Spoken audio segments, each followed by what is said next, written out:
Now, Canada will never, ever be part of America. Those were the words of the country's incoming Prime Minister, Mark Carney, who won a resounding victory in the race to succeed Justin Trudeau. He promised to win the trade war against the US, and he hit back against Donald Trump's threat to make Canada the 51st state. Mr Carney, to remind you, is the former governor of the Bank of England. He has never been elected as an MP, let alone served in a cabinet post, but received 85% of the vote to be elected as the new leader of the governing Liberal Party. He thanked his supporters and said he would ensure the party continued to stand for fiscal responsibility, social justice and international leadership. In his speech, he also said the country, as I mentioned, would never be part of America in any way, shape or form. These are dark days.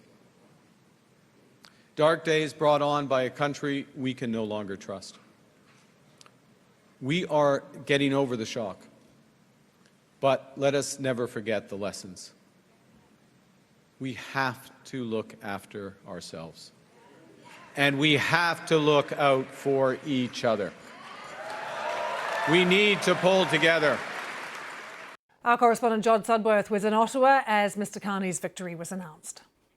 Well, this was a thumping victory for Mark Carney. We saw him on the stage here accepting the leadership of the party, and of course by default he will soon be Canada's next Prime Minister. It's an extraordinary result for the central banker, who, despite having a lot of leadership experience, of course, has very little political experience. But politics in this country has been turned on its head in recent weeks, largely because of what's been happening on the other side of its southern border, with Mr Trump launching attacks on this country's economy with the trade war, and also saying that he wants to make Canada the 51st state of America. That is something Mr Carney said he would never allow to happen.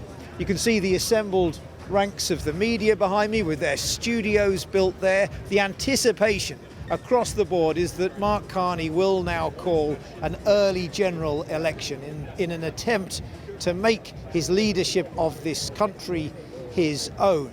He still faces an uphill struggle. The Conservatives are leading in the polls, but that gap has been narrowing dramatically recently because of that geopolitical dynamic. A party that once seemed tired after 3 terms in office and facing mounting public anger over the cost of living suddenly feels very optimistic. And this upcoming election will be one that is just as much about sovereignty as it is the economy. And that is in large part because of President Trump.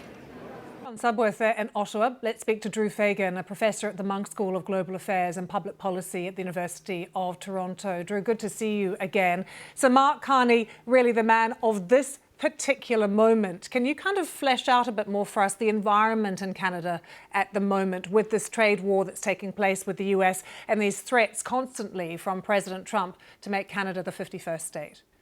Well, it is an extraordinary time. We expected challenges after Donald Trump was reelected in November, but nothing like this. He's upended the free trade agreement that we've depended on for decades. Both of us have benefited from it, both countries, and he's gone further. He's essentially said that he's looking to annex Canada, which is, there's history in that, goes back 100 years, 150 years, but nothing in modern times. So the political environment here has completely changed, not just in terms of the political parties and where they stand, but also with the fundamental issue driving the country. Whereas just months ago, it was sort of the cost of living, housing prices, everyday issues like that. Now it's existential. Drew, I've been looking at some newspaper headlines in Canada today, and of course they cover the resounding victory of Mark Carney. But the very next thing they say is, what next? He's promising a plan. What details do we know about what his plan is?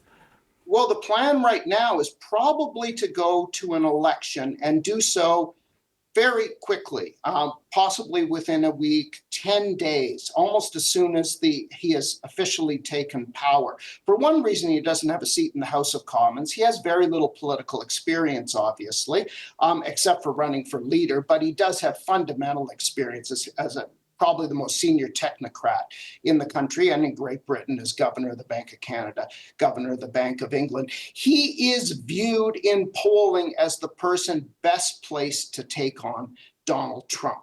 And that is a huge card right now as compared to the Conservative leader, Pierre Poilievre. The Conservatives are still marginally ahead in the polls, but there's no question that the wind is behind the Liberals right now. What are the Conservatives saying? How is Mr. Poilievre playing this right now? Because the attack ads have already started. They absolutely have. Elitist and just like Justin. So the view of Justin Trudeau is that over the last decade, he's emphasized and made progress on fundamental social issues like climate change, Indigenous reconciliation, but less focused on the economy. And so the Pierre Poilievre had been expecting to emphasize that. He's trying to tie Mark Carney closely to Justin Trudeau. As I say, the headline is just like Trudeau, just like Justin. But we'll see how successful that is, because given Mark Carney's capacity in overseeing an economy from his previous roles and what he says will be a closer focus on the economy going forward, he'll try to, and possibly successfully, make a real difference between the future under the Liberals and the past. Drew, it's impossible right now to know from day to day what Donald Trump is going to do and what might happen, indeed, with the trade war. How are Canadians handling all of this uncertainty?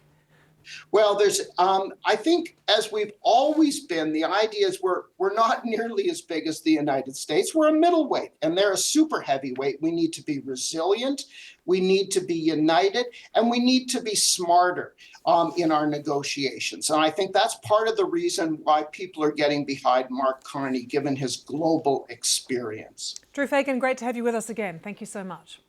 Thank you, Lucy.